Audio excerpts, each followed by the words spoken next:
Welcome to the AI for Career Success podcast by Curt Robbins, where we help you get smarter than your competition. This is episode 156. I'm Fred. And I'm Daphne. Today we're tackling what might be the biggest challenge for any professional using AI right now. Which is how to get all that amazing speed and efficiency from automation without, getting burned by the mistakes. Exactly, those inevitable little errors. Because the danger isn't that AI is bad, it's that it's so good, so fast, that we just start to trust it completely. Yeah, and then that one small thing slips through. A wrong detail in a report to your boss, or maybe a weirdly phrased message to a client. It can be a real problem. And preventing those mistakes from ever leaving the system, well, that's what we're focused on today. Right. And this whole topic was actually a suggestion from our producer, Curt Robbins. It's a great one. He pointed us to a really practical framework for solving this trust issue. It comes from an article on LinkedIn. It's titled, How to Make AI Check Its Own Work Before It Reaches Customers. It was written by Aytekin and published on December 31st, 2025. And what's great about it is that it's not about a specific tool you have to buy. It's about a process, a set of habits you can build into any AI workflow. A simple, repeatable pattern. Because without these safety rules, without these guardrails, mistakes will get through. That's the core idea. Yeah. So the author argues there are four core safety habits. These are the foundations. Okay, let's break them down. Yeah.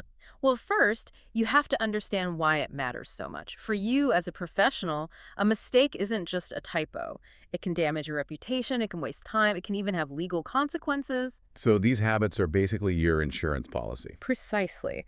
And if your workflow is missing even one of them, it's like having a hole in your safety net. Okay, so what's the first one? The first habit is grounding. Grounding. This means the AI can only use information from one specific approved document, like a fact sheet. Yeah, I like to think of it as locking the AI in a library with only the books you've approved. Right. It can't just browse the whole internet. If the answer isn't in those approved books, it has to say so. Exactly. That stops it from hallucinating, from just making things up to fill in the gaps. Okay, that makes sense. Habit 2. Validation. After the AI writes an answer, it immediately has to check its own work. So it becomes its own critic. Its own internal auditor, yeah. It looks for mistakes or anything it might have invented. Then habit 3 is self-check. Right. This is where it goes a step further. It doesn't just find mistakes.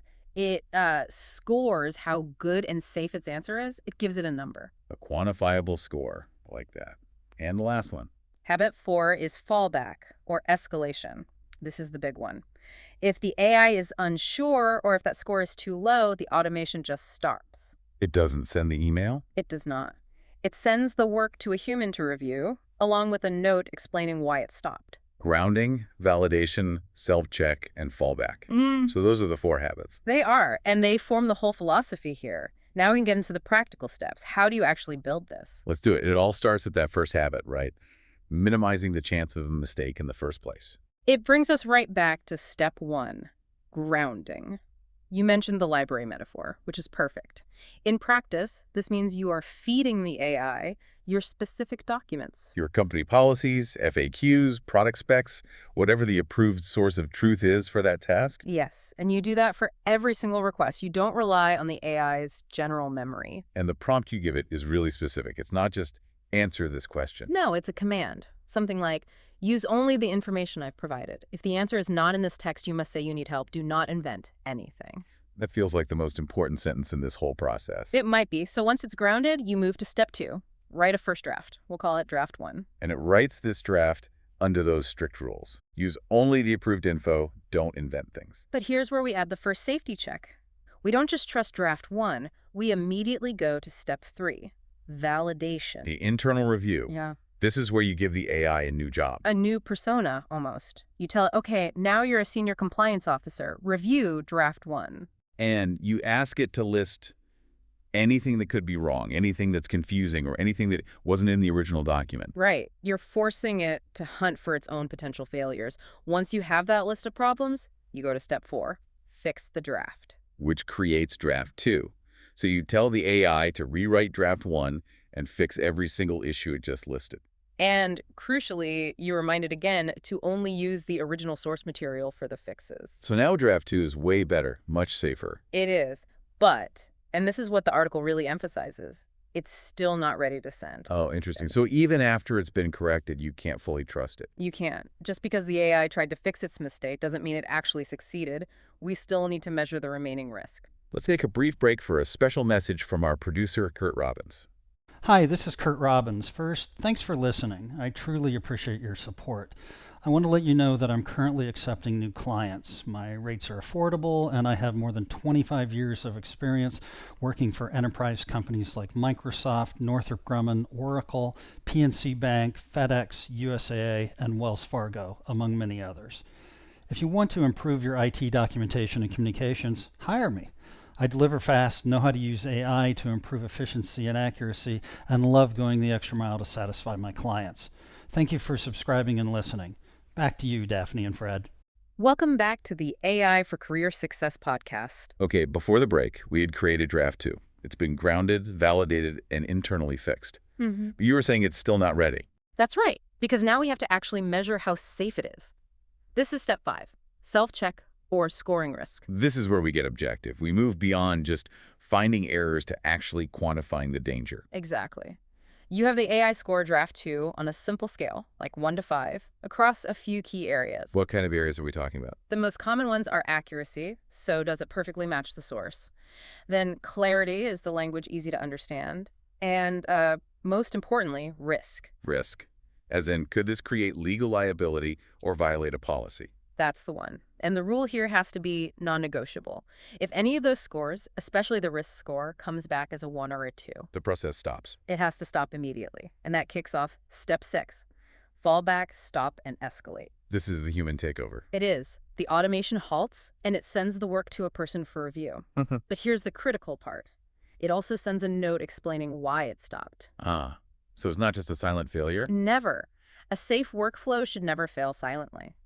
The system has to say, I'm stopping because the risk score was a 2 on this sentence. That's huge, because then the human reviewer knows exactly what to look for and what to fix. It saves so much time. It's the difference between helpful automation and frustrating automation. The article also mentions an optional step here, step 7, an extra self-check for confidence.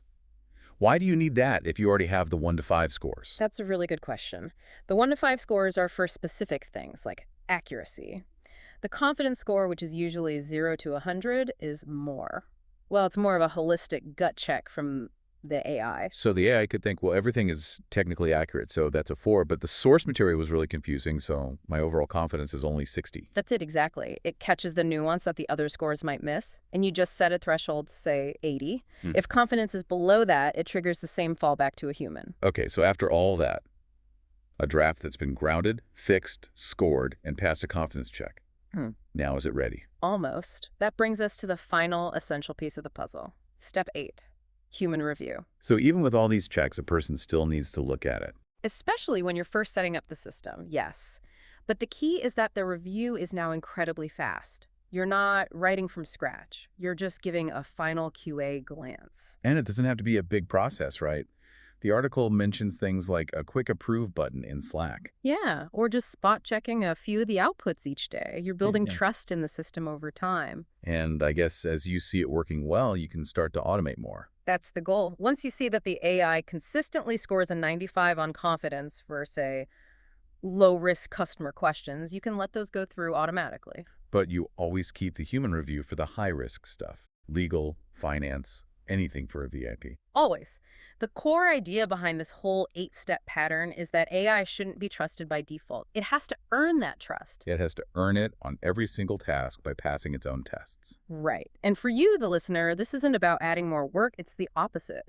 This structure is what allows you to use AI speed safely. It frees up your brain for the big picture strategic stuff. It lets the AI do the heavy lifting while you ensure the quality. And that's how you use AI to actually get smarter than your competition. You leverage the speed, but you build habits that completely eliminate that unnecessary risk. You look reliable, professional, and in control every single time. Thank you for listening to the AI for Career Success podcast from Curt Robbins, where we help you get smarter than your competition. Remember to like, subscribe, comment, and share. We'll see you next time.